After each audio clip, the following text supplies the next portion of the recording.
ঢাকার প্রথম মসজিদ কোনটি? ঢাকার প্রথম মসজিদ হল বিনোদ বিবির মসজিদ। রাসূল সাল্লাল্লাহু আলাইহি ওয়াসাল্লাম এর শেষ সন্তান এর নাম কি? ইব্রাহিম।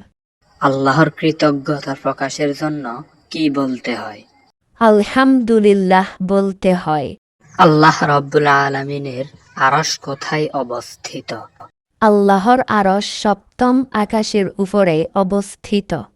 জাহান্নামে যাবার সবচেয়ে বড় অপরাধ কি? নিজেকে আল্লাহর সমতুল্য ভাবা।